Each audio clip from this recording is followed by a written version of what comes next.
Hi, this is MBTI X K-pop, and in this channel I talk about MBTI types of K-pop idols.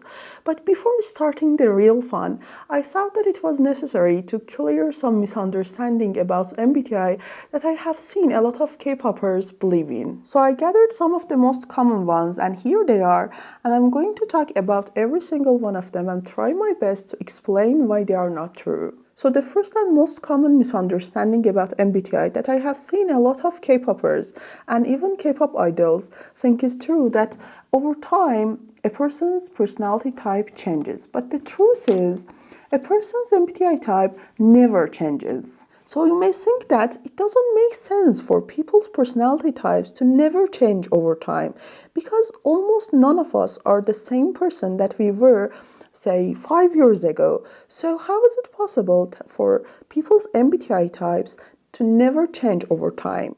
Well, I agree that we are always changing, but here's the misunderstanding, that actually our behaviors are changing over time. But MBTI is not about behaviors, it's about brain structure, and this structure never changes. Here's an example for better understanding. Think of a very complicated multitasking machine that can do a lot of things. For a while, you use this machine to do certain tasks. After a while, you use it to do different tasks, and it goes on and on. In this process, what is changing? Yeah, that's true. The task that you are using this machine to do is changing. But the machine itself, the devices, the wires, the inner system never changes. It is almost the same about your MBTI personality type too. MBTI shows how your brain works, and this working with the system never changes, but the way you are using this system to express yourself is always changing. So it brings us to the second misunderstanding. You may think that, okay, I can get this explanation about the first misunderstanding, but how could you explain that if type never changes, why is my MBTI test result always changing? So the answer is, the thing that maybe a lot of K-popers don't know is that online MBTI test results are a lot of times wrong. What? Why? The reason is that a lot of popular online MBTI tests are based on our behaviors, and I earlier explained that how our behaviors are always changing. So when a test is based on behaviors, it's only logical that when your behavior is changing or your mood that you are in is changing, the result would change. So why would they design such a test that could go wrong very easily? Because it's much more fun, simple, and easier to calculate. But the truth is, the real MBTI is nowhere as shallow and simple as these tests make it seem. So what we can conclude out of this all is that when the test result changes, it doesn't mean that your type has changed too. It only means that the mood you are in now is different from when you have done the test before. On the other hand, you may read general descriptions about different MBTI types and come to a dilemma, because in a lot of cases, some parts of a certain type is very true about you, and some parts of a different type is very true about you too. And you can't decide that which one of these two are very, very you, because you have some of these and some of these, and you may conclude that, okay, maybe I'm both of these types. It does make sense, right? Well, it does, but the truth is not that. Because in MBTI, a person can't be two or more MBTI types at the same time. So why does it happen? You still don't know which one of these types is your real type. Well, it's because most of the descriptions that you see about different MBTI types in social media is based on behaviors too. The truth is, a lot of different types can have a certain behavior that is written under a certain type. So the question is, how could you find your real type? The answer is, look for the root of that certain behavior. The surface of a behavior could be the same for a lot of types, but the root of that behavior could be very different for different types. So ask yourself why you are doing that certain behavior, and the answer to that question leads you to your real type. Another huge misunderstanding about MBTI are the stereotypes. What are the stereotypes? For example, when I tell you someone is an introvert, what is the first thing that comes to your mind?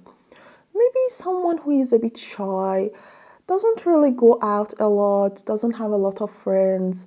Or when I tell you someone is an extrovert, the first thing that comes to your mind is maybe someone well spoken, confident, have a lot of friends, or maybe talkative. Then, when I tell you someone is a judger in MBTI, what do you think of that person? Maybe someone who is very punctual, has a plan for everything. And when I tell you that someone is a perceiver, you may think of someone who is late for everything and a bit messy, perhaps. These are the stereotypes in MBTI, and almost none of them is true, and brings us to the issue that stereotypes usually mislead you to figure somebody's type out, and this somebody could be an idol or celebrity, a family member, or worse, yourself.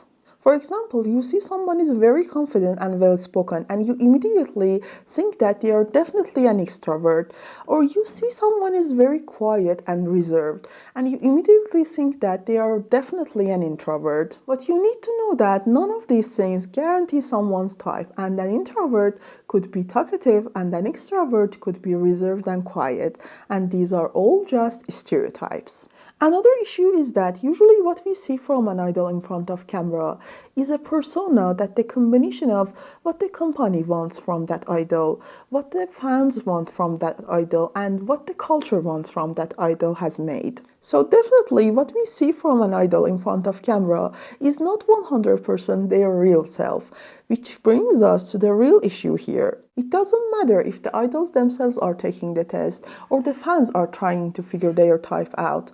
Either way, usually the result that comes out is a little bit messy because it looks like there are plot holes in the personality of that idol, and it doesn't make sense for them to be a certain type and behave a certain way in a particular situation. So the truth is, we need to accept that idol life circumstances cause idols not to be 100% themselves most of the time. And it all brings us to another fact that you can never be sure of a celebrity's personality type. So this question may occur to you now, that what are you trying to do in this channel then? The answer is all we are trying to do is to find the best fitting type for the persona that we see from that idol in front of camera. And could we be 100% sure that that personality type is who that idol really is? No. So all I'm trying to say here is take this whole thing easy. The final and most important things that you need to know about MBTI after all the things that we talked about is that MBTI is much deeper than what social media makes it seem. So yes, typing celebrities and idols is just for fun, and here we are just talking about our opinions of the personality type of different idols.